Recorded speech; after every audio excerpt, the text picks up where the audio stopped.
Good to go. All the speakers are here. We're good to go. Okay, we are going live in 15 seconds. Amir Sab, floor is all yours. Thank you, everyone. Thank you for joining us. My name is Amir Jahangir. I am the CEO for Mishal and Rinsfra. We are the partners for MIL, UNESCO's Media Information Literacy Week. We've been hosting this for the last 7 years, and this is a new initiative that we are undertaking in collaboration with AGAHI, Rinsfra, and other organizations. The purpose for this activity is that we bring more public focus around media information literacy, so people who are consuming information have better choices in terms of, and better understanding in terms of the information they consume through media. So I hope we have a good session today. And with this, we should also start new debates and discussions around the media information and literacy in the country. Thank you very much. Amna, back to you.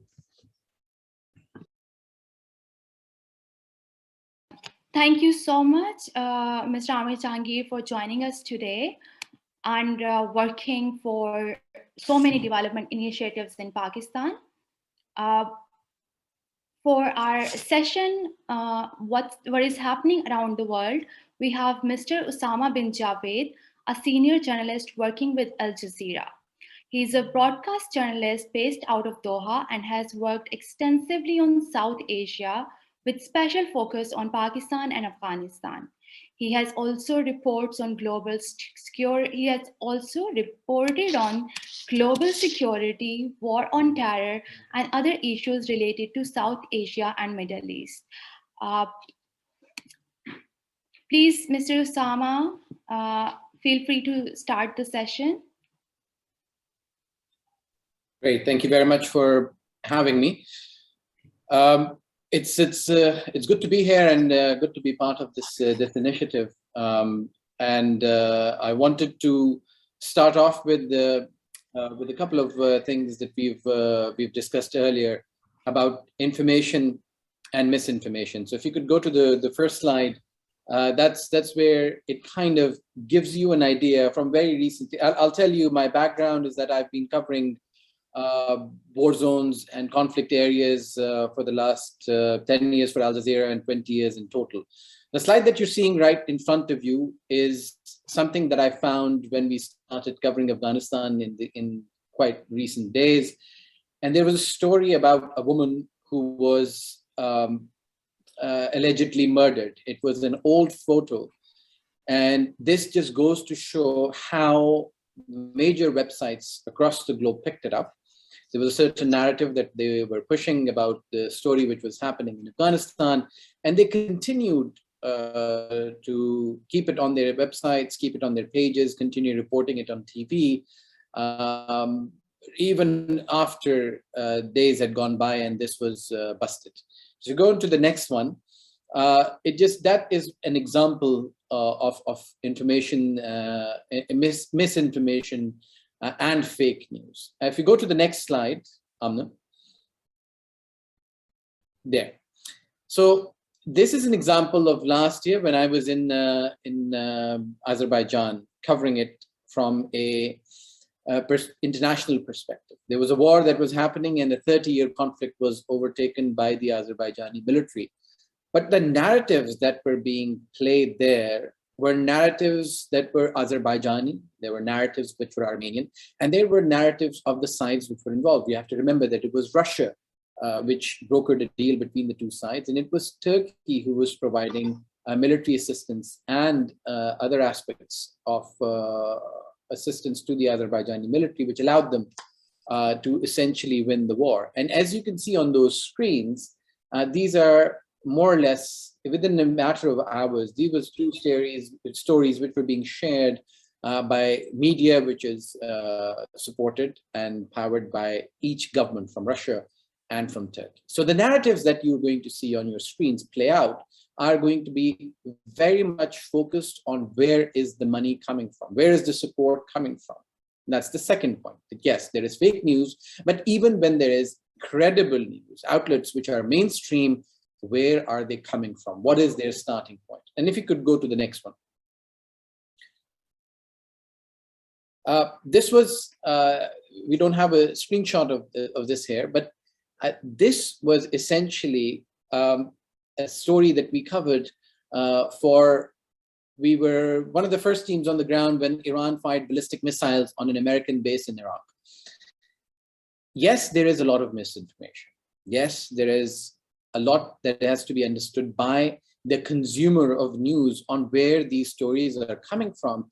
But then there is absolutely no substitute to on-the-ground journalism, which journalists do for viewers. And there is, and you can see that in the case of Pakistan as well, that unless you have real people on the ground reporting the stories for you. And I'll share with you a little anecdote from about 6 weeks ago when I was at the Torkham border, and we were hearing reports from Afghan media that there was constant firing that was happening, people had been killed, and we were on the ground there. We could see nothing was going on. We could see it was all under control. So these are the three main aspects of journalism today which people need to understand. One, that you have to have credible sources, because in narratives that are being pushed forward by various sides on the ground, you need to have credible news. But even when you have credible news, you have outlets which have been portraying credible news, providing you with real information. You have to realize where is that information coming from. If you take the example of the UK, for instance, and I'll give you the example of broadsheets and versus tabloids in the British media, where they came from a particular aspect of whether they support the right or the left wing. If you look at the Telegraph, you'd always get a Tory perspective. If you look at the Guardian, you'd get a more center-left view of things. And if you look at the Independent, that will be probably completely left. That is when it used to be a newspaper, not just a sensational website. So you have to understand as a viewer, that now in the day and age of social media, in this age of instantaneous news where anything happening anywhere can be seen and heard and viewed and reacted with, there is no substitute for real journalism. And this is why it matters, not just for people who are consuming news, but for decision makers as well, because you have to realize that a lot of this information, which helps decision makers on the ground, comes from the media, comes from narratives. There have been people who've sent me various details of whether it was the Azerbaijani conflict, whether it was Iraq, whether it was Iran, whether it was Syria, of things that they wanted to push for, that the media they wanted the media to push for them. And it is a responsibility for the media, but it is also now becoming increasingly important on the viewer as well to realize that these are, what is the difference between a fake story? What makes it a credible story? How do you verify that what you're seeing and what you're reacting to, whether it's whether you fall in love with a story or whether you're disgusted by something, does it relate to actual events on the ground? Is it something which is actually happening now, or is it something that somebody has picked up and pushed towards you to make sure that you actually follow them on that particular agenda? So I think in this day and age, it is very important. So the responsibility of the media has become manifold, but some of that responsibility now falls on the shoulder of the viewers as well, because the viewers and the consumers of news have to realize that this information, if it's recurring on your Facebook feed, or it is the same tweet but is being retweeted by various people, do you actually believe it? Should you do a bit more research before believing it, before pushing that retweet or forward button, before sharing it on all of your WhatsApp groups? Because that is what is important. And again, you have to realize that this is the nascent stage of fake news. in the years and months to come, you are going to see deep fakes. You're going to see your leaders coming up with provocative stories. We've seen the impact of social media in Myanmar and India, where lynch mobs have gone out and killed people because of fake news. If you see one of your leaders come up with a statement which will rile you up, which will make you go in the street and start rioting, how do you know that it is truly them? And that is where we're going. And that is why it is very, very important to have these discussions, to realize that what is happening in the world today is being played out on many screens, on many levels. And as it is the responsibility of the media to give you accurate information, some of it falls on your shoulders as well, because you ultimately are the product for many of these social media sites. Thank you.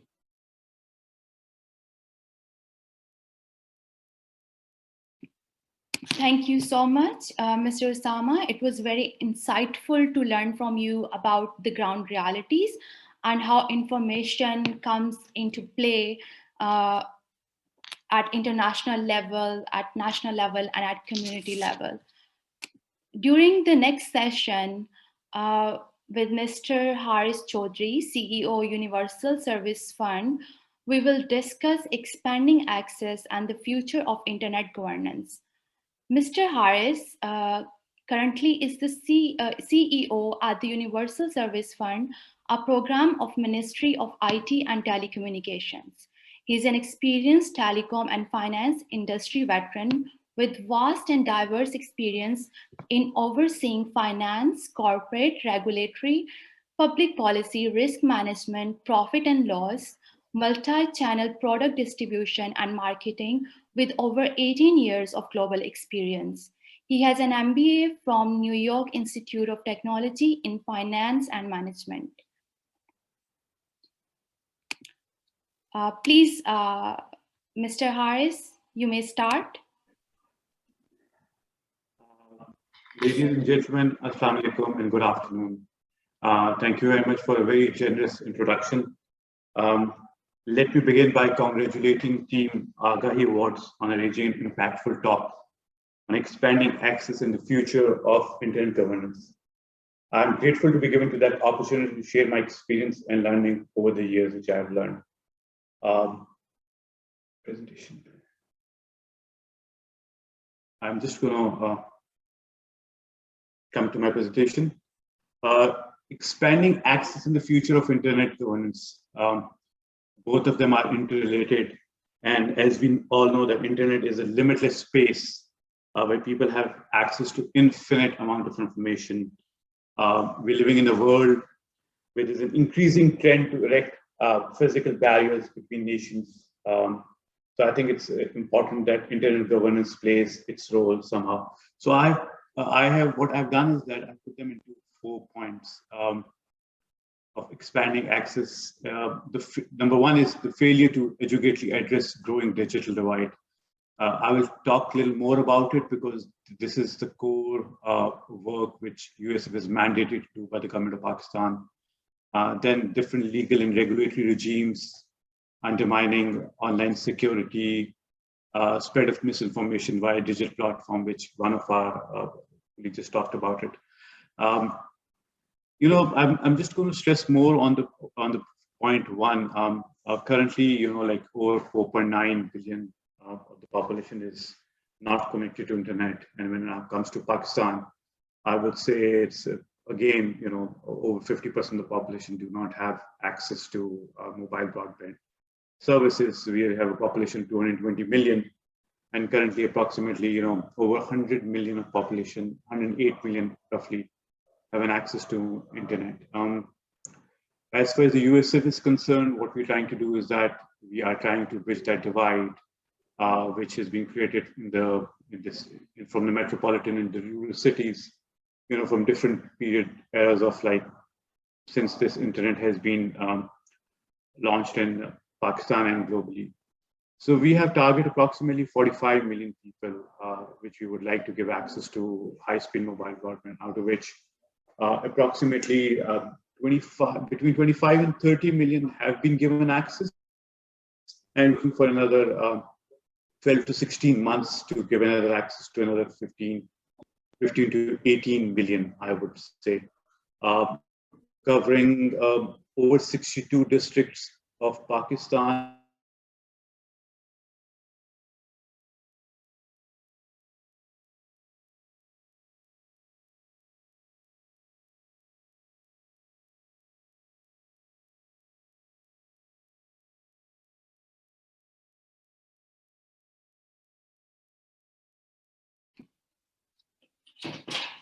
Hello.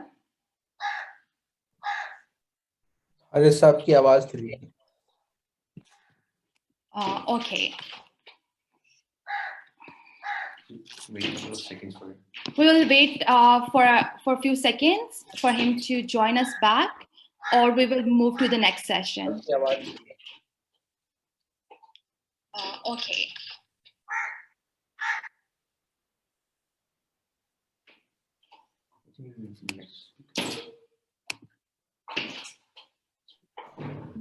अरे साहब नहीं है, आप दूसरा session. Yeah, we are moving to the next session.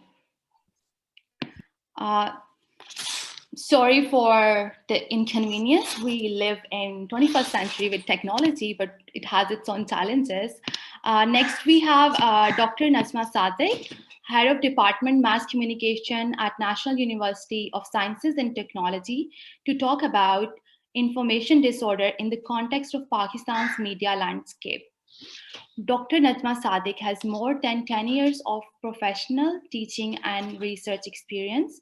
She received her doctorate degree in communication studies, specializing in conflict, war reporting related to tribal areas of Pakistan in 2011. She is also the first female in Pakistan with a foreign PhD degree in communication studies. Ms. Najma, please. Okay, let me share my slides first.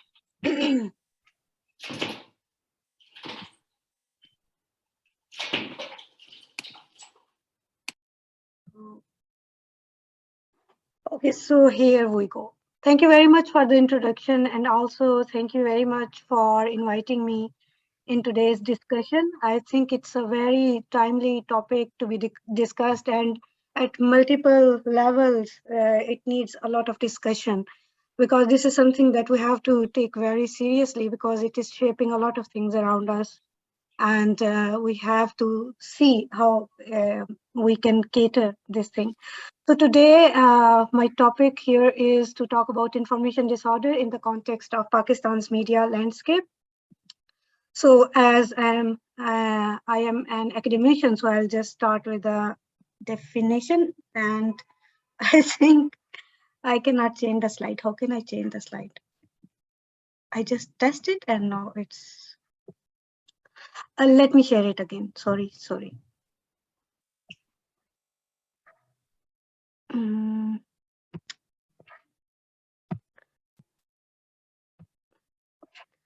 Okay. So I will share it from this. Okay, so now I'll just start with the simple definition, because for us, it's all about defining something and then explaining something or talking about that thing. So information disorder, as it suggests that it refers to the many ways our information environment is polluted. So it is not like simply the fake news. It is like how the information is manipulated and used for a particular interest. So most of the time, this content that is being shared and distributed is not even fake. It is often genuine. It is used out of context and weaponized by people who know that falsehood based on kernel of truth are more likely to be believed and shared. So basically, it is a combination of misinformation, disinformation, and malinformation. So basically, if we talk about misinformation, then the information is false, but yet it is not shared to harm anyone. So the intent behind sharing that false information is not to harm someone. You are muted. Your voice is back, so you will continue after. Sorry. Guys, can should you I- unmute mute yourself? Because we can actually hear you during the presentation. Dr. Najma, we're so sorry. You please continue. No, it's not a problem.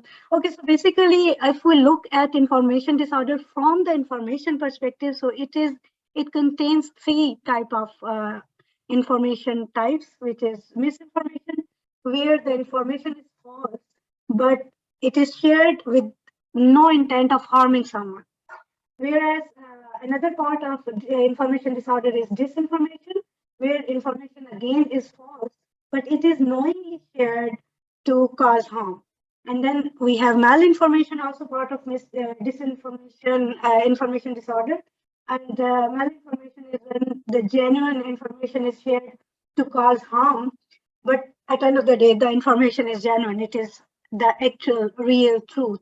But the way it is being shared, the way it is designed and shared makes it malinformation, because the focus is to make a private information public, whereas it was in a particular situation, it was not needed to make that private information public if it is not of public interest. So basically, this is what constitutes the information disorder. And if we look at it from the elements, then basically there are three actors, or three, you can say, elements that play a role in information disorder. The first one, as it goes without saying, is the agent, the one who is sharing the information. So there are a lot of things that we see with respect to agents when we look at it from information disorder perspective, like what kind of actor is there, what level of organization that person has. Like, for example, it is an individual, or it is an organization or a society that is contributing to that information distortion. And also we see the type of motivation, because like a simple murder, as you see that there is always a motivation behind the murder, so is the motivation behind the information disorder. There's always some kind of motivation, either it's financial, political, social, or psychological. This is something that we as a researcher try to identify. And then automation, like it is an actual human being who is sharing the information, or it is bots or cyborgs who are sharing the information. Then who is the intended audience for that? Like, you want to affect a particular segment of the society, or you want to affect a larger group of society with that. And again, intention, if there is intention to harm or not. Sometimes in the original message, there is no intention to harm, but that message, the false information is used or distributed in a way that it started creating harm. And also with respect to agent, we see that whether the intention of the agent is to mislead to begin with, like the way information is being communicated. Another element which is important with respect to information disorder is the message itself. Like, what is the duration of the message, whether it was just time bound, like for a day or week, like the way you see the social media trends, like the trends on Twitter, sometimes they're just for a day or a half day. So even in information disorder messages, we see how long is the duration of the message that is being communicated.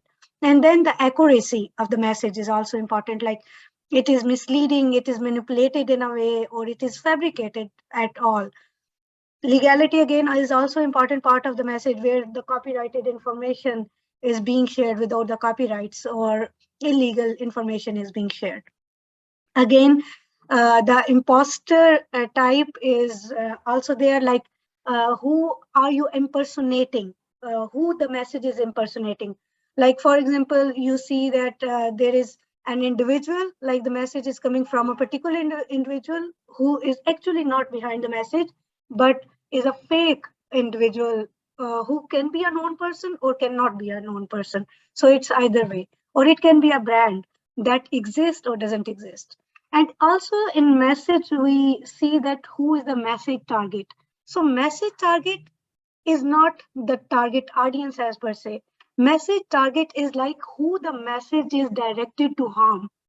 Like the message is directed to harm an individual or organization, social group, or entire society. So whoever the message or that information piece is harming is the message target.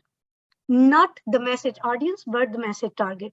And the third thing is in the interpreter. So here is the audience. So who are consuming the message. So they could be hegemonic, like with shared interest, or they could be oppositional. Like in case of political communication, you can see that there are some people who are supporting one political party, or there are people who are supporting another competitor political party. So it could be oppositional from the interpreter's perspective, from the person who is decoding the message being communicated. And also, once they communicate, once they interpret the message, it's what kind of action they are taking. Whether just they looked the information, they ignored it, or they also shared it to support the information. Sometimes even people share the misleading information also to negate it, to share their opposition or their disagreement with that content.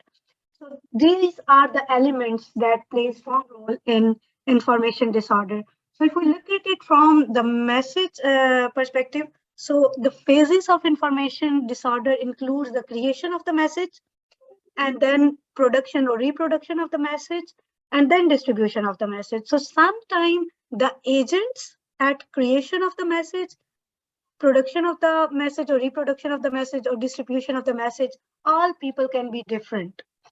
So perhaps sometime, for example, there are some organizations who are deliberately trying to undermine a particular country, perhaps, per se. So the people who are creating the message may be representative of that organization, and then they create the message, and then there's someone else who produce the message in the form of a video, in the form of a visual, in the form of the actual text. And then once that information is distributed, there are other agents who become part of that distribution. So the intention maybe at the creation is something else. At the distribution level, the intention can be changed. But overall, in this process, there is a concerted, or you can say a planned effort to disseminate a kind of information that has a particular kind of effect on the people who will consume this information. So there is intended effect of that thing, and there is also the ripple effect. Like sometimes you say that, okay, I want to achieve goal 1 with this message, but perhaps it also helps you in achieving the goals that you as an agent have not identified in the starting point. So these are the phases of information disorder. So if now we look at it from the through the case of Pakistan, there are a lot of information related to polio vaccination that is being shared in the social media. Perhaps not in the mainstream media, but in the media which is relatively smaller, city-oriented, or not at and the media that is not operating at the national level. So mostly there are some news organizations that are only operating at on YouTube, in particular city, in a particular community, even in different broadcast forms. So in polio vaccination, you see a lot of examples where there are cases that are associated with polio vaccination. For example, the news that I have shared here, that GTV has shared this news, sharing this video that in a particular school, students were given polio vaccination, and then there were severe side effects, and the children were transported to the students are transported to the hospital. But in fact, that video or that thing has nothing to do with the polio vaccination. It was another typhoid vaccination incident, and completely different time frame when the video was surfaced. And this is the way that polio vaccination campaign was undermined, using disinformed video. Another example, there are a lot of examples that I can give with respect to case of Pakistan, but I just handpicked only few. So here you can also see there is on social media, there's a picture circulated that there was a bomb blast in September 2021 in Lahore, where 25 security officials were dead. And this is the information that was shared multiple times on the social media. And some of the news organization, the smaller news organization, also picked it. Bigger news organization also picked it to show their opposition with the content, but still this picture is being shared. Whereas the actual thing was like in 2017, there was a gas explosion in Lahore, and this picture and the video related to this picture was shot in 2017, and at that time, not a single security official was affected with this thing. But in 2021, again, this thing resurfaced with another narrative associated with the same picture and the video. The biggest information, like if I refer back to my discussion, like when we look at misinformation or disinformation, we also look at the duration, like how long that information is being circulated. So Indian Chronicles, you know, it's propaganda that Srivastava group has done against Pakistan, and there were organizations, and it was in operation since 2005. So there was direct control of 10 NGOs accredited in UN Human Rights Councils. So these NGOs were ineffective since one of the NGO was ineffective since 1970s. So what they have done, that they use the same platform of that NGO, not the same platform, but the name of that NGO, and they started talking about human rights situation in Pakistan with respect to Gilgit-Baltistan, the minority issues, and Balochistan's issue. So also there were 750 fake media sites, media organizations that were operating, not organization as per se, only at the social media level. You can say these organizations, most of these organizations were operating in 116 countries. So EU's, European Union's Disinformation Lab has unraveled this whole conspiracy against Pakistan, where the organizations were actually operating in Geneva and Brussels to lobby against Pakistan and in favor of India. Although definitely here they were also doing negative lobbying against China as well, but predominantly the focus of this disinformation campaign was to influence Pakistan's international community. So it's a 15-year operation that targeted in EU and UN to serve Indian interests. It's a very interesting thing to mention that they have even resurrected dead people for their agenda. Like I was studying, like there was a person, Louis, who was a human rights activist. He's a very big name for human rights activism, but he died in 2006 when he was 92 years old. But again, he was resurrected and he attended different session in US and also in Switzerland. Someone impersonated that person, although he died in 2006. So there were this Indian Chronicles is a biggest example of disinformation with all the components that I have discussed in my previous slide. Like, for example, you can talk about the agent. You can see that there is, you cannot say that there was an official agent because so far it is not established that the Srivastava group has the direct link with the Indian government. So as academically, we will say that it is an official actor that was operating, but it has very networked approach towards the whole information communication system. And when you talk about the type of the motivation that the Srivastava group have in Indian in all the disinformation campaign is centered on all the four aspects of motivation. Like it was financial, it was political, it was social, and psychological. And as I told you that they have resurrected, I just give you example of one person, but there were also other people who were dead, but they were communicating, they were sharing their information. And in some case, the original person, they pick their information and create new account with the name of that person, and they started sharing information on the social media. So sometimes the dead people were impersonated, sometimes the real people were impersonated when the real people did not know even that they were being impersonated.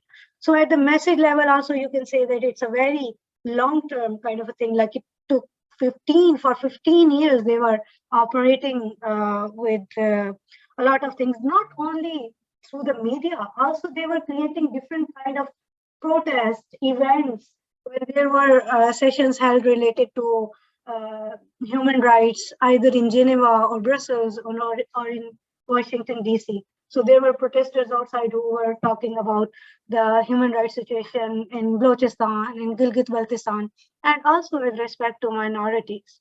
So this thing has really affected Pakistan's image and also the kind of initiatives that Pakistan could have taken in those years, because you know that already we were facing a lot of issues with respect to war on terror and whatever was happening in Afghanistan, its effect in Pakistan.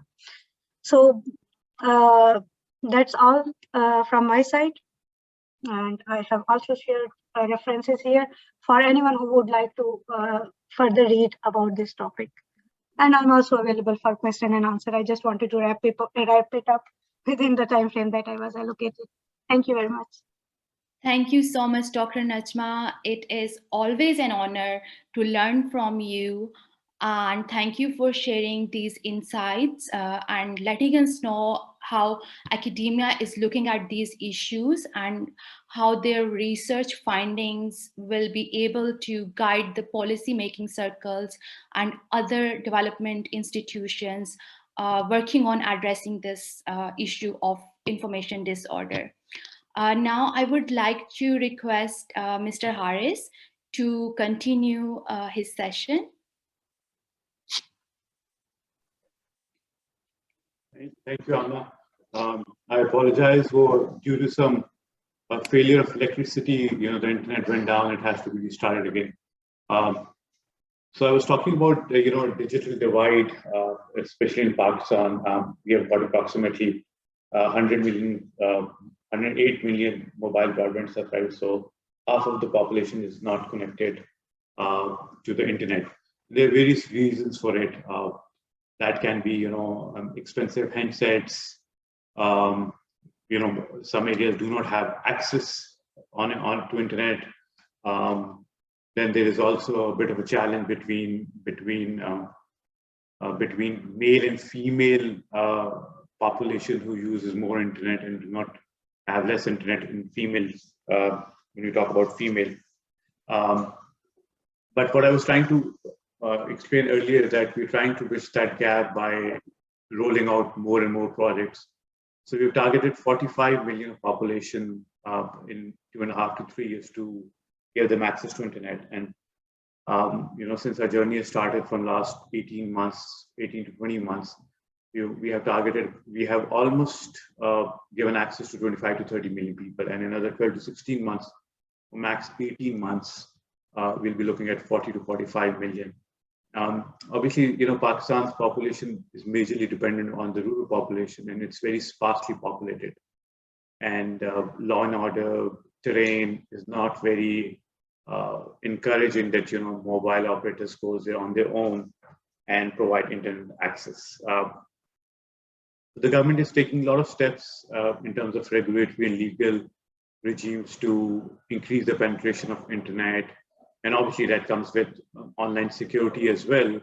And a lot of malicious actors and, a lot of, I would say our opponents are from different state of mind, use that online security as a threat, not only to individuals, but also to nations. Dr. Najma very rightly explained about the misinformation and the fake news, information destroyed by digital threats. I would not talk more about it. Next slide, please. Okay, when we talk about access and internet governance, so I have broken down into three categories. One is digital inclusion, which most businesses which are done on social platforms or marketing, or people getting into bringing them on the platform is inclusion. And then is data governance. There is a lot of information flowing from here and there across the countries, across different continents, through different platforms. But this information is raw. So it's very important that we bring that into framework where the data is governed in a regulated, in a much more efficient way, so it can be utilized also in an appropriate way. So that's why when data moves from one country to another, there's certain data protection laws comes and take in place, and some way it's encouraging, in some way it's discouraging, in some way it's also been used in a very, very negative way. And but again, it's a misinformation disorder. Third important thing is the security, safety, stability, and resilience. Whenever the data or any information is going from one platform to another platform, especially in aggressive online marketing platforms where they just use the data and just start. I would use the word harassing or targeting them by giving wrong information. And people are very naive, and they give their important information to them, their personal information, in which they are being used against them, either by cheating them or by selling it to someone else, or so many other ways. Next slide, please.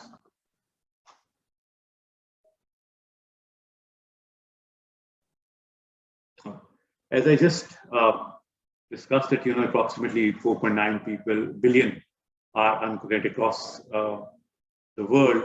And I was in a meeting today at a National Assembly Standing Committee, and they were also discussing about the digital inclusion in Pakistan and where are we heading.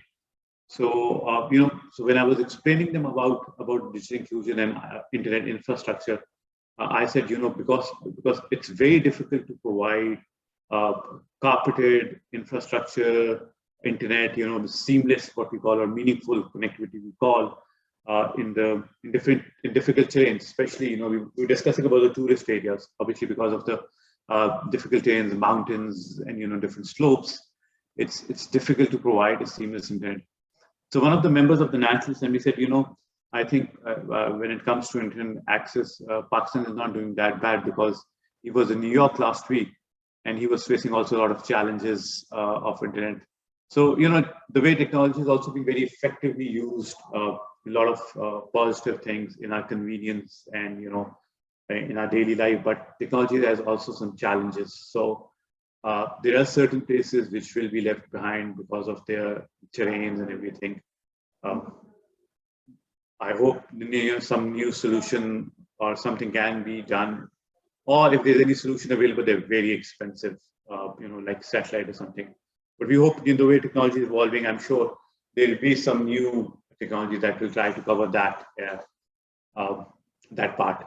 When we talk about digital inclusion, I think another important factor or pillar is skill development, innovation, the capacity of the individuals, so they can use those internet skills and become more digital inclusive society. We talk about infrastructure, we talk about access, but adoption is something which is missing at our end. I think we have to encourage people to be, not just keep the internet for something which is of no use, but adoption of digital infrastructure, digital apps is a way forward. Another point which I came across in digital inclusion, which is important to cover, is local content and language diversity. In our nation and in our subcontinent, I would say, anyone who speaks English, you are judged by their ability in terms of your intellectual ability. But there are a lot of people who are very capable, and a lot of capacity to do well in their professional lives, but because of the language barrier, they cannot. So we are we are focusing on developing local content through different apps. So the language diversity can also be covered, and the people with the right potential and the real digital inclusion can take place. The way it's been done in different countries like China, in some parts of India, Africa, where the local content has been, a lot of focus has been done on local content in terms of learning and teaching. Next slide, please. Data governance, I touched based on it, on the data governance, but once again, I strongly believe that the framework which allows data to flow in a positive way is very important, and keeping in mind ethic and fundamental rights of every individual is very important, because the way the data is flowing, it's more for use than it's harmful. And there's a lot of evidence which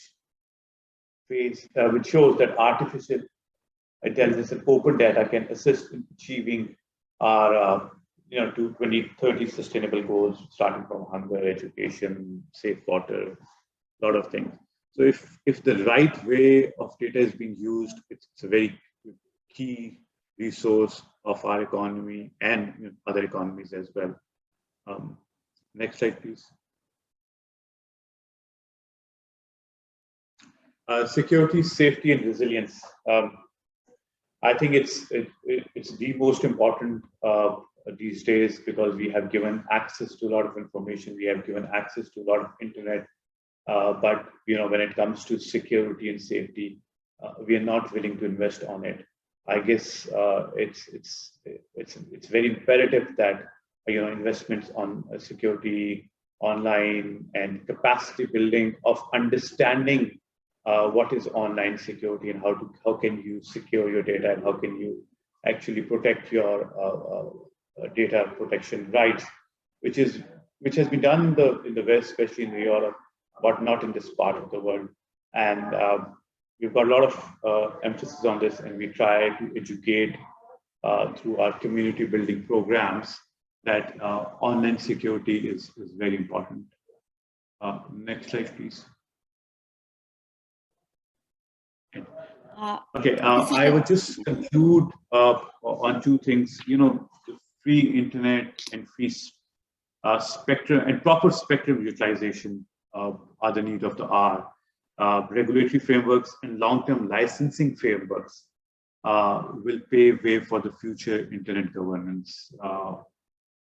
That's it. Once again, thank you very much for inviting me. I hope I have given some information which can be valuable to all the participants. Thank you very much.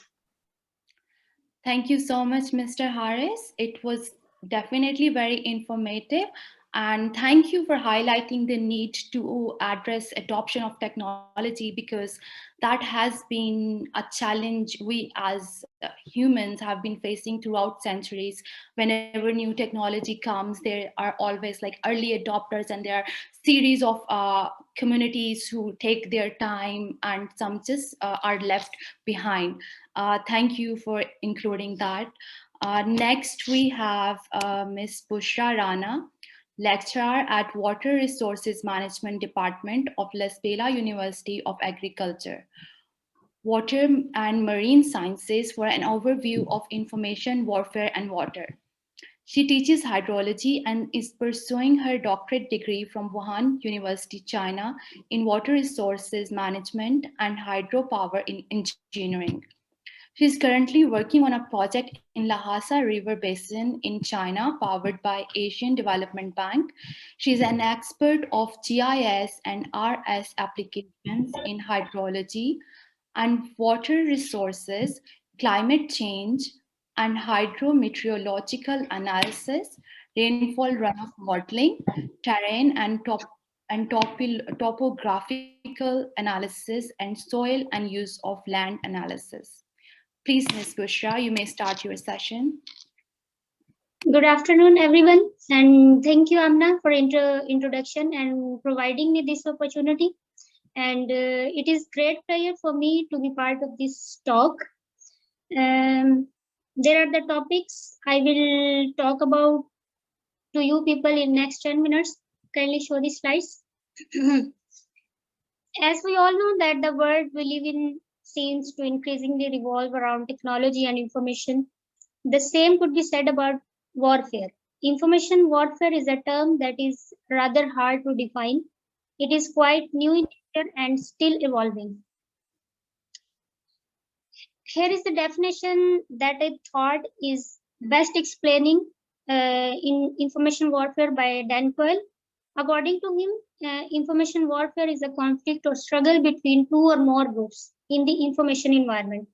What does that mean? It means that to achieve information superiority over an adversary, information warfare can be used to manipulate the narrative of general public, to achieve an actor's own goals, and to control decision-making processes. Next slide, please. So there are 6 main components of international warfare. These are electronic warfare, operations, security, deception, physical attack, information attack, psychological warfare. All of these components are either defensive or offensive in nature. Psychological warfare means affecting people's views and opinions by different types of propagandas. This could be, for example, through fake news. While fake news are forms of information that have become a defining feature of today's informational landscape. Next slide, please.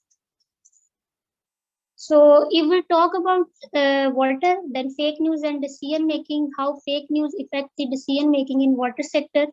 So we can say that manipulation and targeted disinformation pose dangerous and growing problems for water operations within a country or in different actors or with other countries.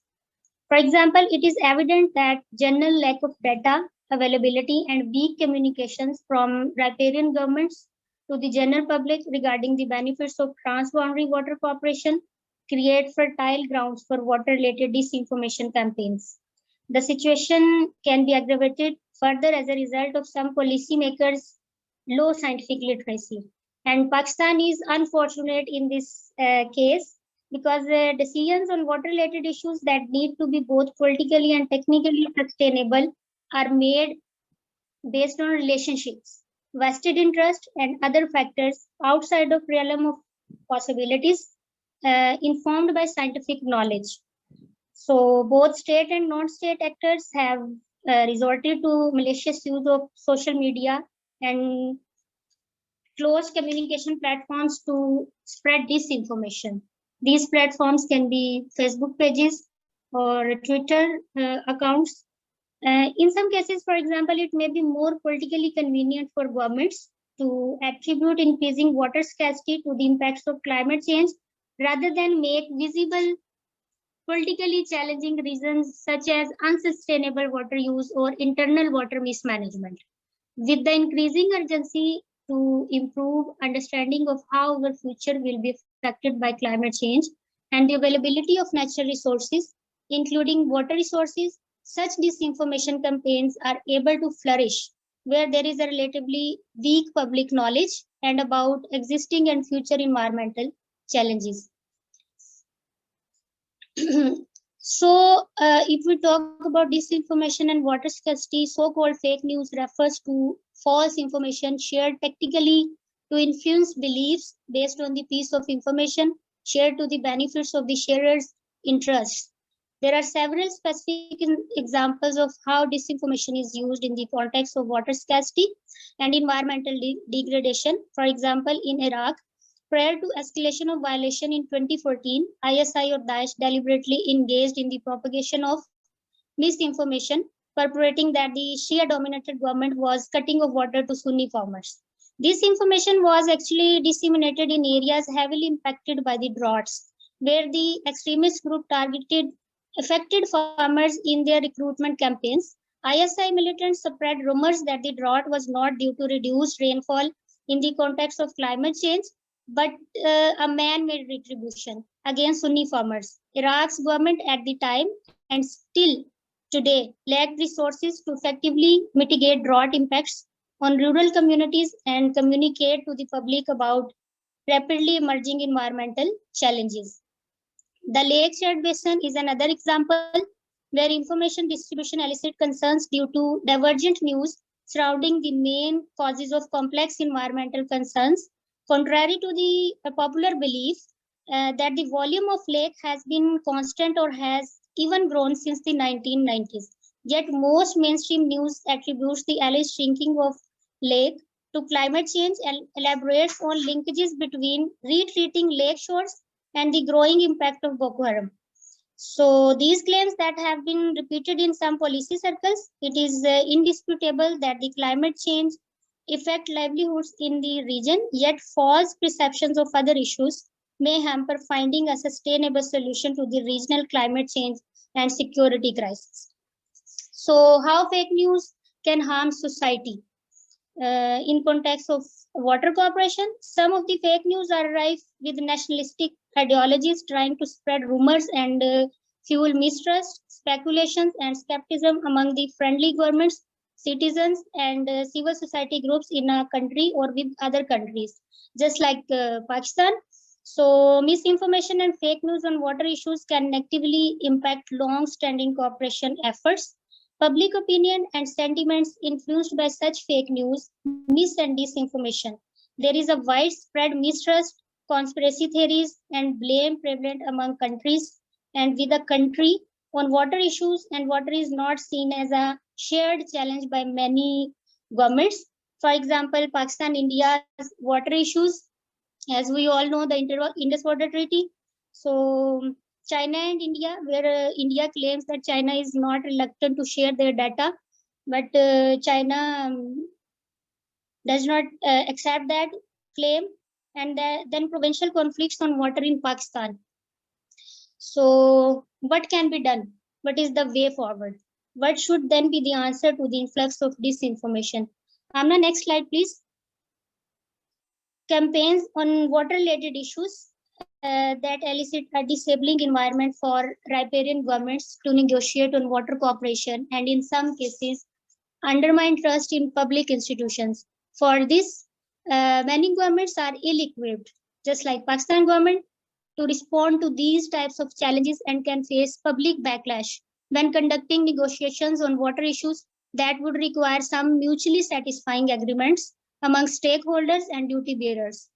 To combat disinformation, there must be increase in the communication resilience of governments as well as general population in affected areas. Communication resilience in this context refers to the ability of stakeholders to become aware of information influence, identify such campaigns, and adopt an appropriate countermeasure. Transparent and evidence-based communication strategy, there must be efforts to communicate a realistic picture of future water availability can ensure that the public is well informed about what benefits will be occurred from successful water cooperation, as well as what will be the cost of a failure to negotiate sustainable agreements. And there must be raised public awareness about sustainable use of water resources, including groundwater resources. Nevertheless, it remains a challenge for riparian governments in conflict-prone regions to raise public awareness about sustainable use of water resources. So support increasing scientific literacy. This is the most important thing in decision-making processes, as well as better distributing already available knowledge across sectors and boundaries. So this is all from my side as a hydrologist. Other technologies of the media must be addressed by the concerned department, and there must be an integrated approach, I must say, to deal with such types of hazards. Once again, thank you for having me here. Thank you, Fran. Thank you, Ms. Bushra. That was very informative, especially how information and the use of misinformation, disinformation, and malinformation is contributing to the already existing diminishing resources of water and conflicts around it. So that was very informative. I would like to share that it is very important to understand at this point in time that the term fake news is very misleading. When we say fake news, we tend to generalize the kind of news content that is being produced. So news inherently has very clear ethical guidelines about being credible, about being impartial, about being neutral. So the term fake news is one of the misleading terms that might be described as one of the fallacies, in fact. We now look at information challenges as the information disorder, which is categorized as malinformation, misinformation, and disinformation. So next we have Dr. Adil Akhtar. He is an oncologist, palliative care expert, and chairman of Pakistan's first online short-form digital platform, Rinstra. And he will be discussing the impact of disinformation on healthcare systems. Mr. Adil is also an associate professor, Department of Medical Oncology and Hematology, Auckland University William Beaumont School of Medicine. He has founded Advanced Care Now to help people understand and make decisions about advanced care planning. He also serves as vice president for the DICE Foundation USA. Dr. Akhtar was recently named a 2018 top doctor by Our Detroit magazine. Please, Dr. Akhtar, Dr. Adil Akhtar, you may join and start the session. Can you give me the screen share, please, Amna? Sure.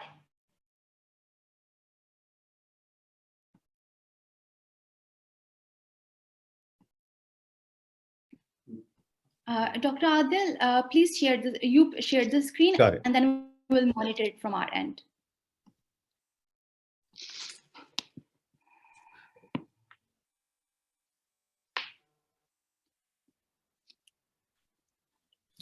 All right. So I'm going to talk about impact of misinformation on healthcare system. So actually, the topic which was given to me was impact of disinformation on healthcare systems or system. And I think the second speaker talked about the definitions of misinformation, disinformation, and malinformation, and how the report of the study from the Raksha and Wardle actually combined it into one definition under misinformation or information disorder.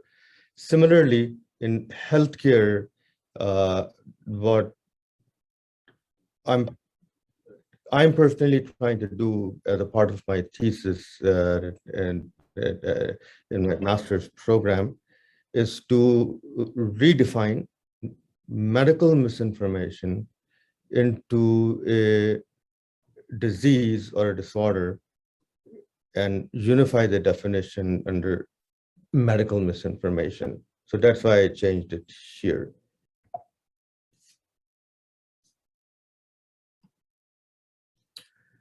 All right, so if we look at medical misinformation and the consequences from medical misinformation, I think the pandemic of medical misinformation is running parallel to the COVID-19 pandemic. And again, the consequences may be almost equal to the infection itself.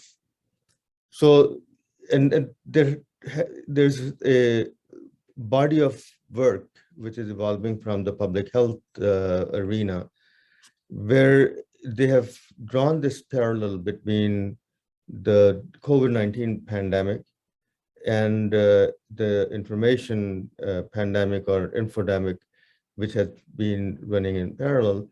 And if you look at any virus, when it starts to spread and cause an epidemic or a pandemic, the spread is from person to person.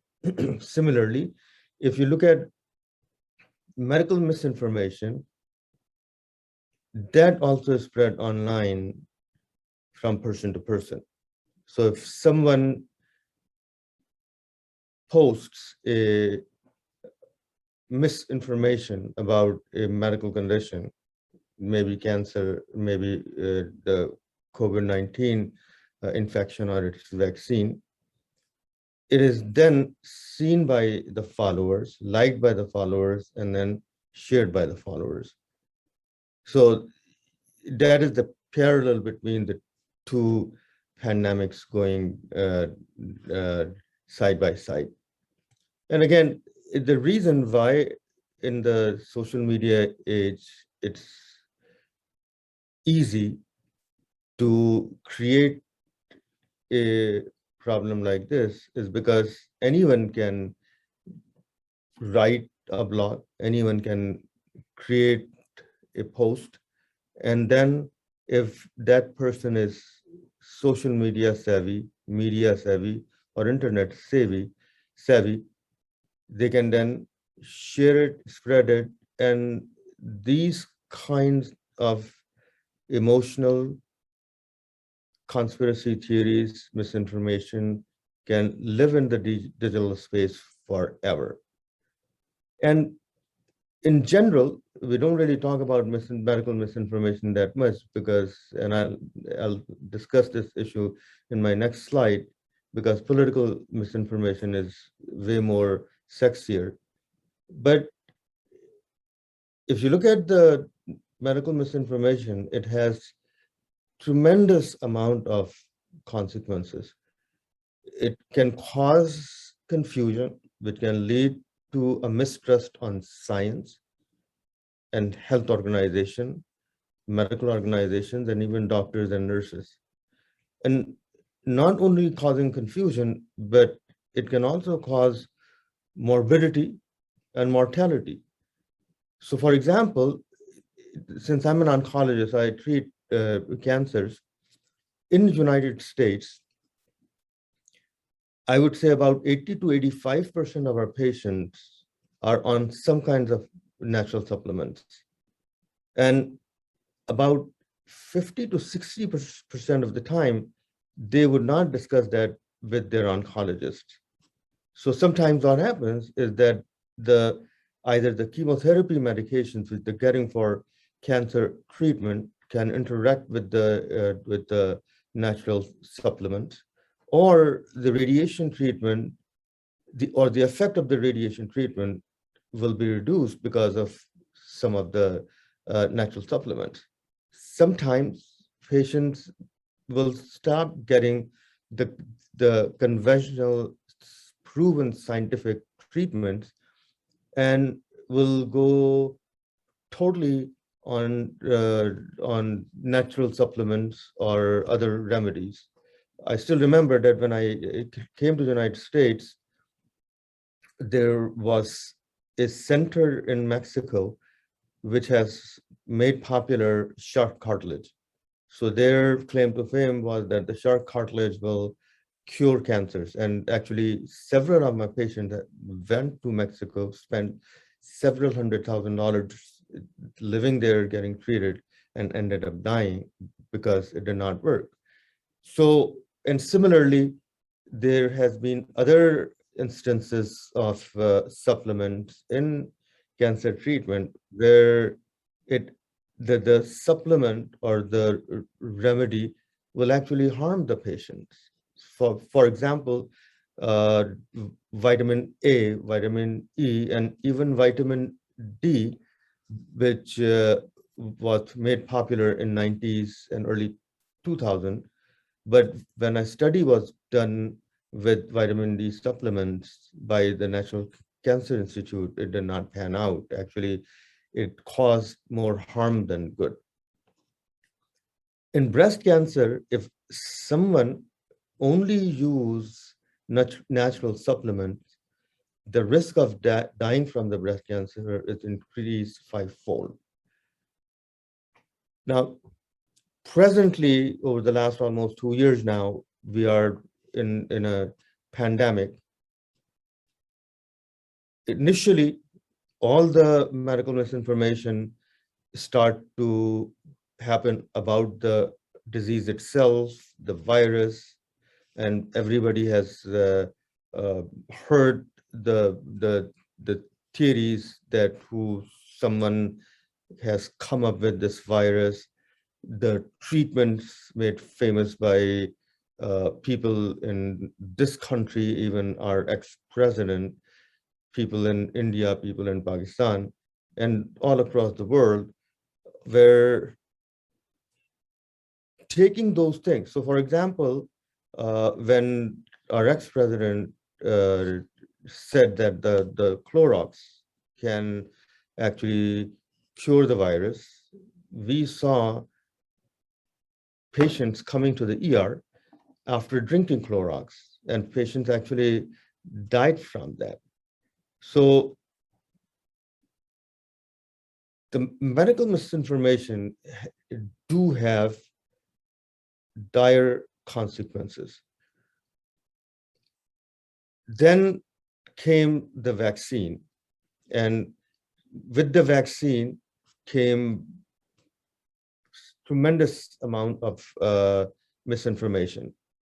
Now, even before COVID-19 vaccine, there is a global, worldwide anti-vaccine movement, which actually initiated in the UK when an article was published in one of the medical journals called Lancet, where they describe 12 kids who got a childhood vaccine, and their claim was that it caused autism, and that started this movement.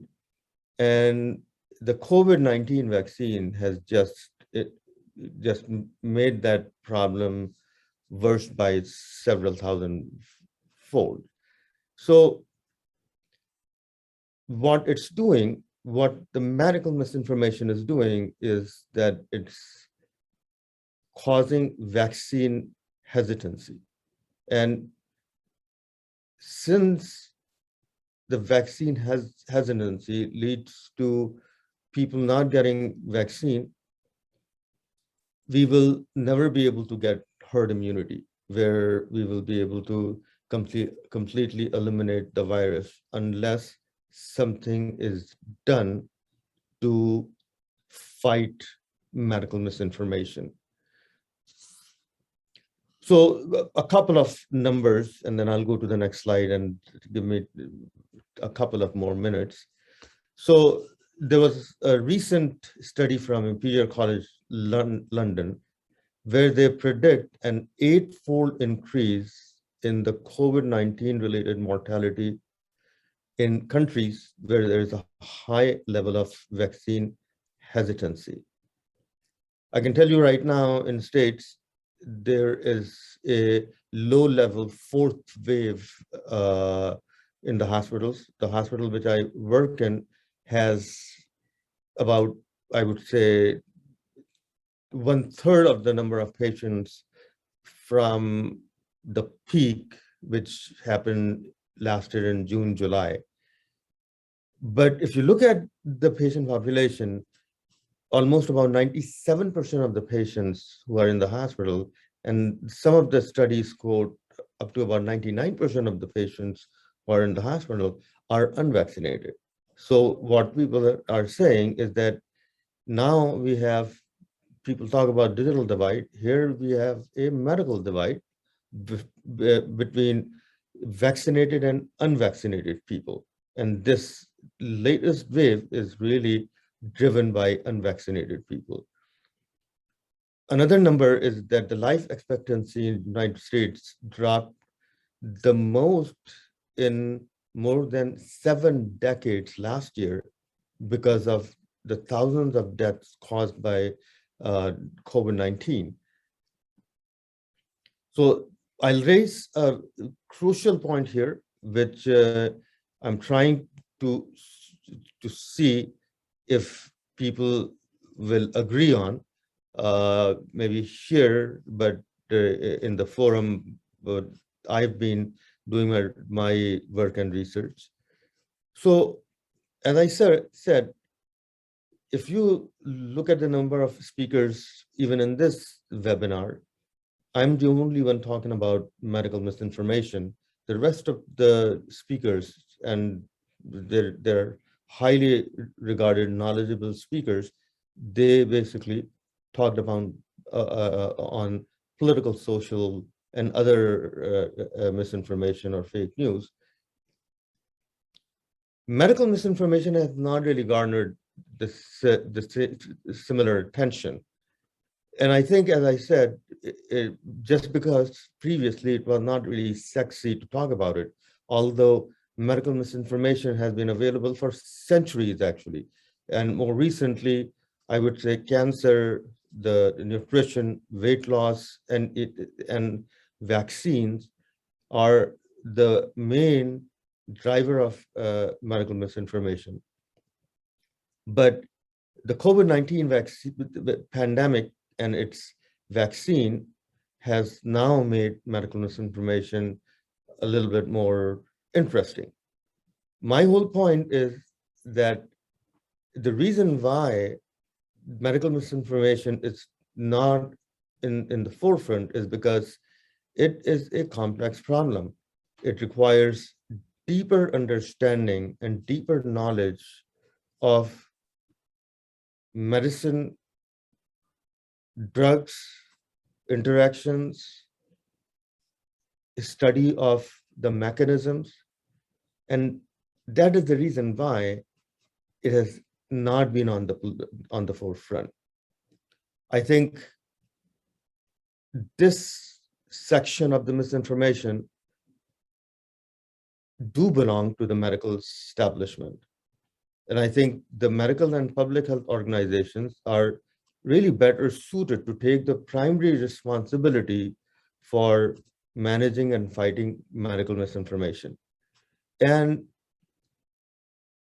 there are yearly surveys on the reputation of different professions in states and the rest of the world.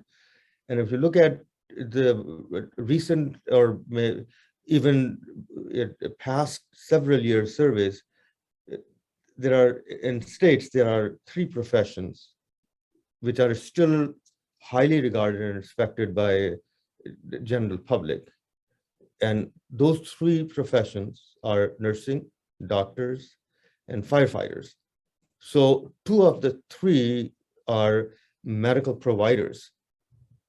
I think medical providers should be trained in media savvy, in writing, and in social media posting and sharing. Right now, there is really no such training given to the medical students or the residents in training. And therefore, what happens is that the misinformation goes uncontested. In fact, I'll just take one more minute, Namna. There was a study done by Neil Johnson, and it was actually published in Science Journal. What they did, they looked at about a million Facebook profiles, which were related to vaccines. And then based on what was being discussed, they divided it into anti-vaccine, undecided, but trying to seek information about vaccine, and then pro-vaccine. What they saw is that the anti-vaccine nodes, which were defined as group of profiles, which were anti-vaccine. So the anti-vaccine nodes were sitting right on the top of the undecided nodes, while the pro-vaccine nodes, which were trying to give out the right information, were way on the periphery. So that tells us that the anti-vaccine group is highly organized.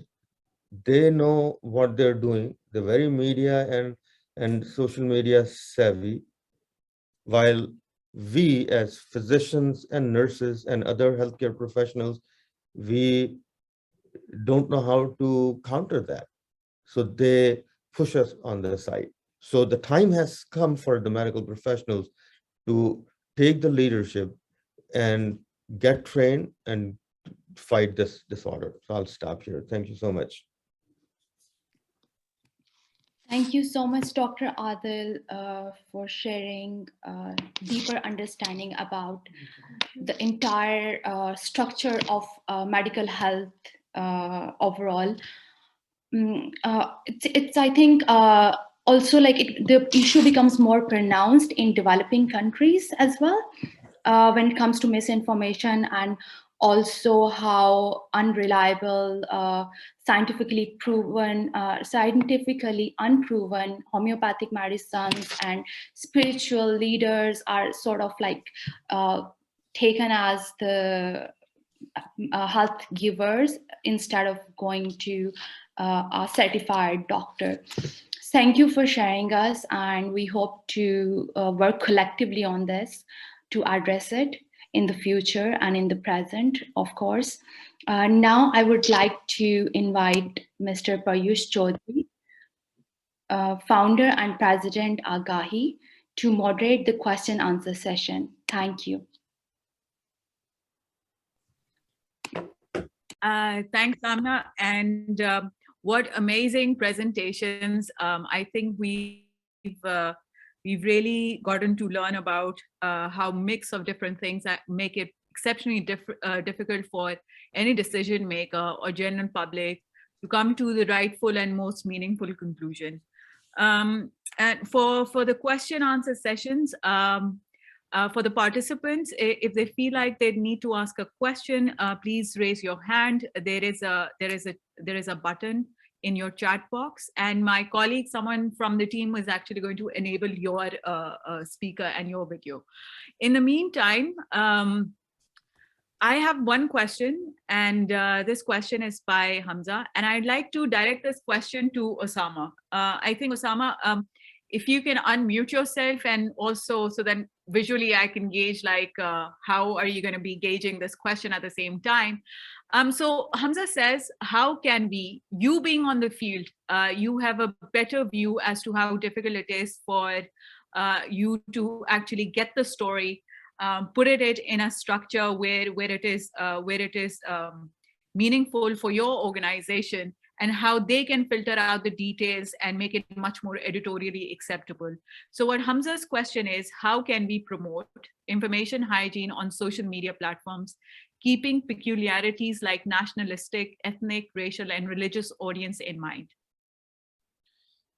That's a great question. Look, the thing is that, you know, as a media professional, as a journalist, you don't keep in mind the sensitivities. That's why journalists are not one of the most liked people in the world, because we don't have many filters.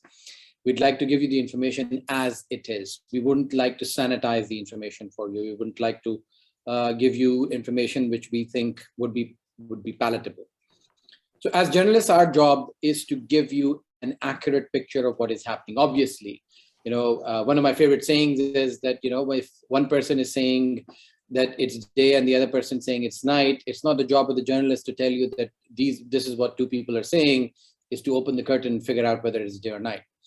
And that's what our job is. And that's how information sanitation happens as well. We have competing arguments. We have competing narratives. I'll give you examples. I can give you examples from Kashmir to Azerbaijan to Libya to Afghanistan to Syria and everywhere else in between, where we've been given information by various actors on the ground. There were times where we've had to correct figures by the United Nations as well, because the United Nations had either out-of-date numbers, or there were people in the local office of the United Nations trying to push for numbers that would allow them to have better budgets. So it is a very, very important responsibility on part of every journalist in the field out there to make sure that an accurate figure, the most accurate picture, the most contextualized information. It shouldn't be in random bits and pieces. And that's why journalism on the ground matters, whether it is removing misconceptions about COVID vaccines, or it is removing misconceptions about invaders and marauders and people going after you.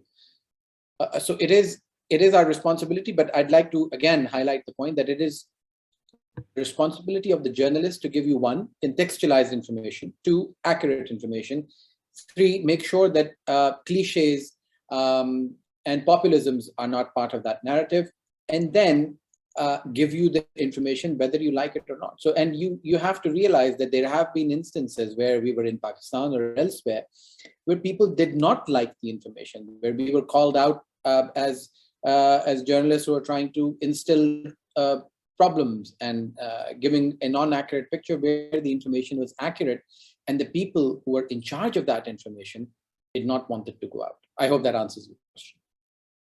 Thanks. Yeah, I mean, it more or less sort of explains your situation while you're on the ground and how many competing interests that you usually fall in that entire trap, and you have to filter all of this out. So my next question is for Mr. Haris Chaudhry. And this question is from Miss Serene Ismail. She posted this on the Facebook page, and her question goes like something: what measures or steps, for instance, if you as an organization are intending to take? So imagine if there are 45 million, you're going to add additional 45 million internet users into the entire digital space. How will you sort of, as an organization, how do you consider you'd be educating them around factors involving information disorder?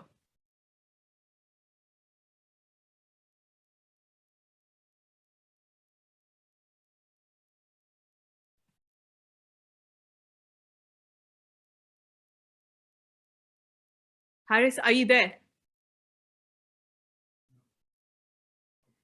Okay, so I'll move this same question. Dr. Najma, are you with us?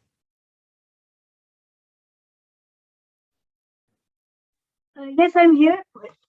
I took half part of your question, but then my mind zoned out when you say it is for him.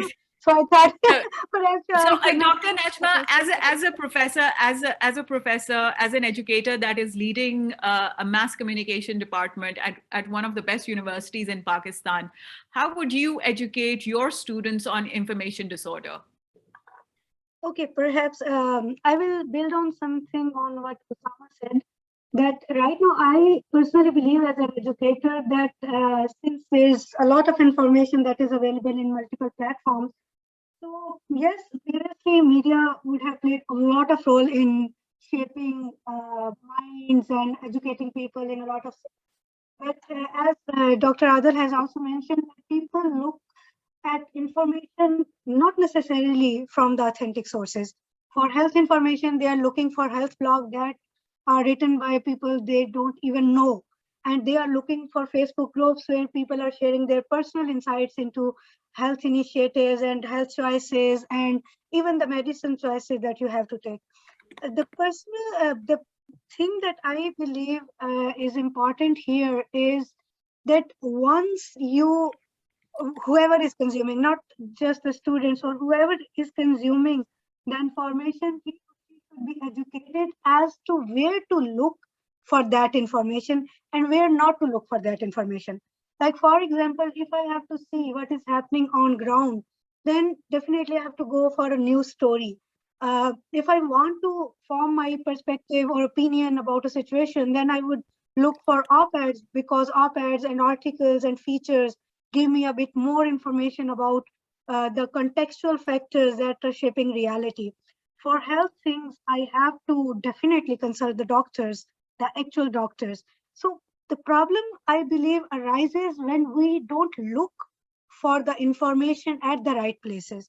So first of all, I think that this thing should be made transparent for people, because as digital landscape in Pakistan is increasing and more people are getting connected over the internet, but they don't know how to use that information or how to make sense of that. So for them, what the new people like who are accessing the internet through villages or remote areas and even in the urban areas, for them some of the information that is packaged in a very good way, or for some of the people the information that is on the internet is authentic just because it is there. Like previously, if something is written in the book, we thought that because it's part of the book, so it must be meaningful.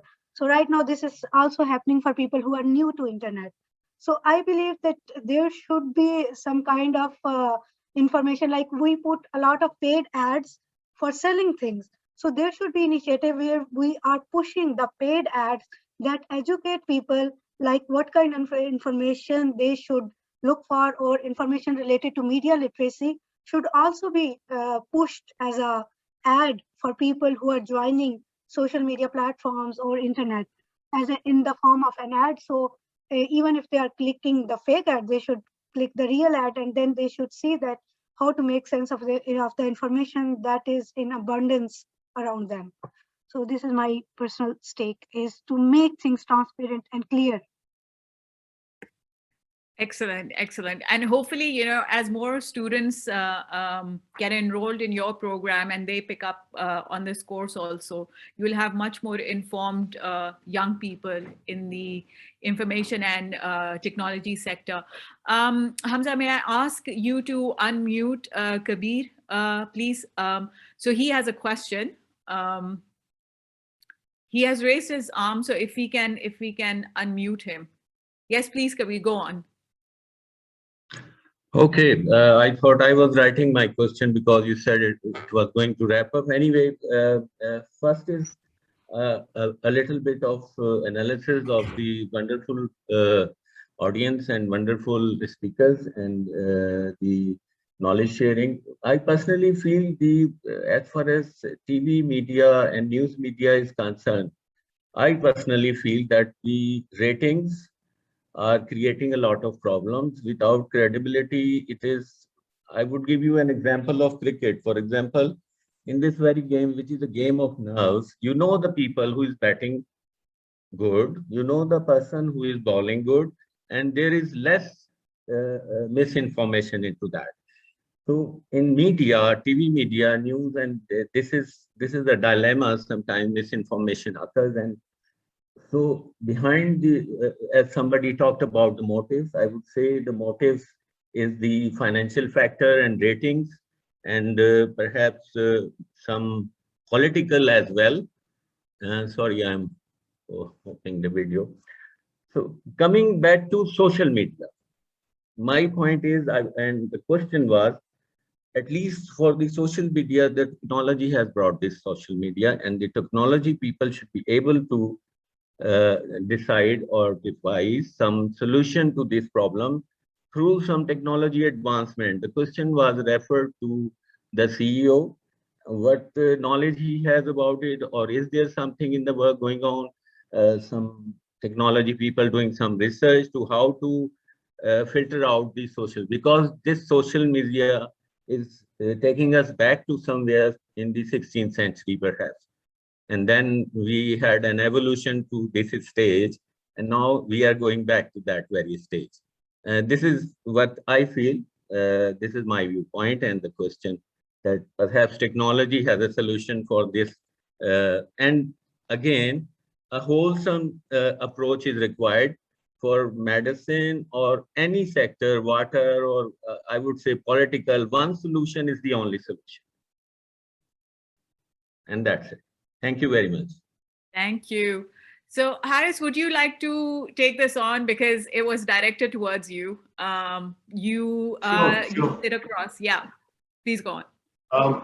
You know, when we talk about technology and evolution of technology, yes, if you would like to, block certain content, there are applications which you can do that.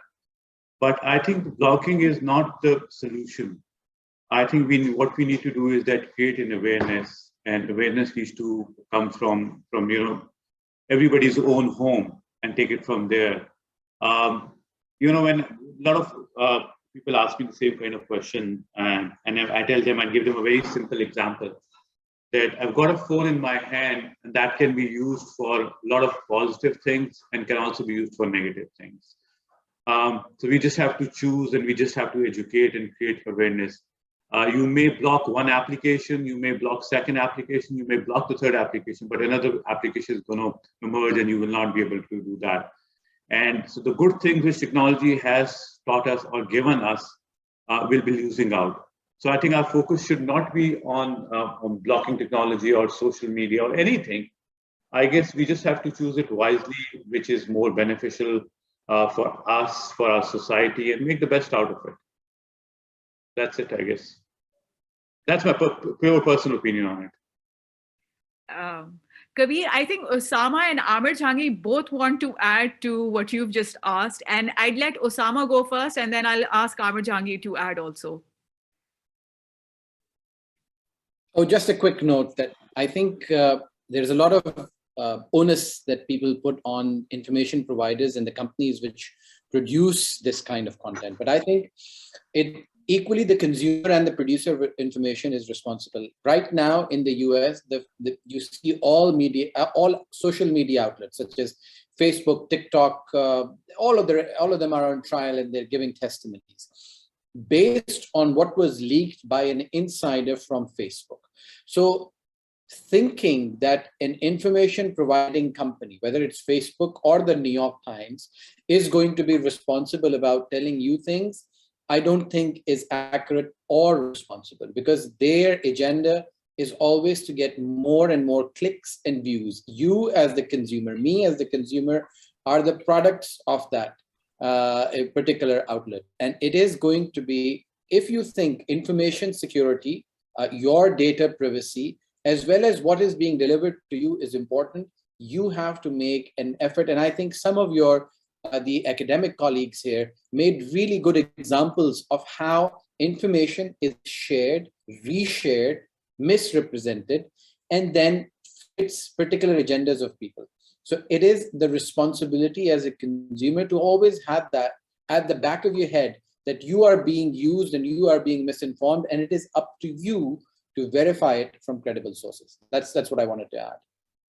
I realize, Osama, I mean, you're professionally sort of trained and you're equipped, your experience equipped sort of moves you in a direction where you're conscious and you're aware of these factors. But as many people become information consumer, it becomes really difficult. And Amir Jhangi, you had a point about, a collective consciousness. Would you elaborate on that? Can you unmute yourself? Okay. So I think it is important to create mechanisms and institutions which can build the collective consciousness of the society to identify information laundering also. And it is really important because it is being generously being practiced by both the state and non-state actors alike, globally as well as in Pakistan. So there is a very important role of academia here to identify those solutions and come up with those solutions in partnership with civil society, where the state institutions can also be checked on false information as well. But also on the non-state actors, they also practice this and misguide or lure in the people into certain sort of product or service which can be used by the general public. So I think Dr. Najma has a big responsibility there. As academia, she needs to come up with a solution which we all can practice then. I think the responsibility entirely is on Dr. Najma now.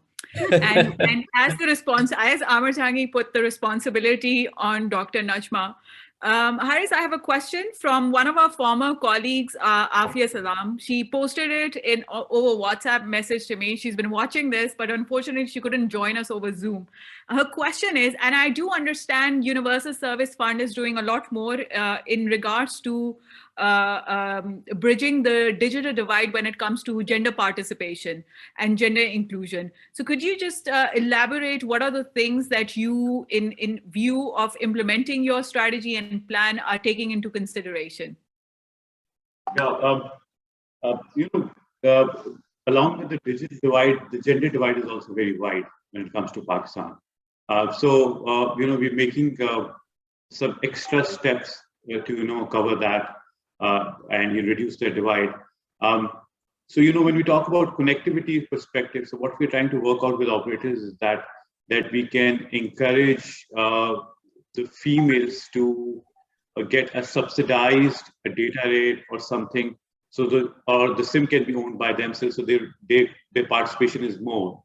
But unfortunately, it's going to take a little time, because first of all, we're creating the awareness in different community building exercises that a female can own a device or a smartphone, especially in rural areas when we talk about it.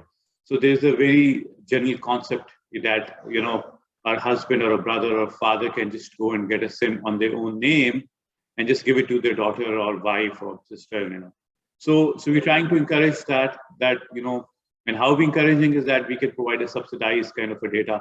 And, there is a campaign run by Jazz, and you'll be surprised that when they did this, in next few hours, when they said, we're going to give free SIMs to females, in few hours, all the SIMs which are allocated were gone. So there's a lot of work being done, by us with operators together. But I guess there's a fear of that, that going out and owning a smartphone and owning a SIM is not very positive. So, when I say about the creating awareness, educating, I think it's very important that we keep on telling them that, how can they play a very important role in their lives and, increasing their livelihoods and also the convenience. So we're making efforts on this to reduce the digital divide along with the gender divide as well. And numbers have improved. If you take different indexes, numbers have improved from last year and then the following year, and then this thing it's improving. So we're very confident in next few months we'll have a more positive development on that side. Excellent. I'm sure the census data that tells you you're going to be reaching out to 40 million people through your effort. Yeah. Much of that is going to be covered. So my last question is for Ms. Bushra Khurshid. And Ms. Bushra, do you hear me? Okay. So I guess Amna, Ms. Bushra is not with us, or is she? Yes, she's not appearing in this. Okay. Yeah. So Amna, I think this has been a wonderful gathering of really good content that has come out from this. We have recorded this session today, and I think this is the first time that as AGAHI, as Mishal, and as AGAHI Awards platform, we've been able to do something of this sort. There have been many questions that have been I've sort of left out. We've already gone half an hour beyond schedule. So I'd like to thank everyone for joining us, especially our speakers for putting in the effort.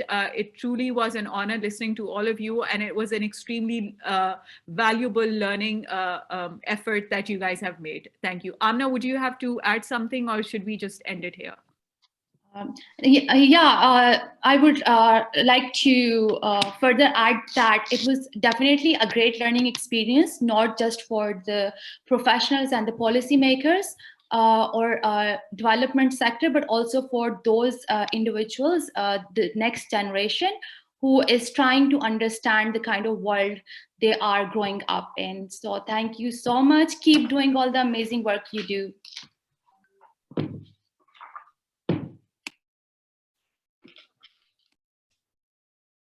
Thank you very much. Thank you.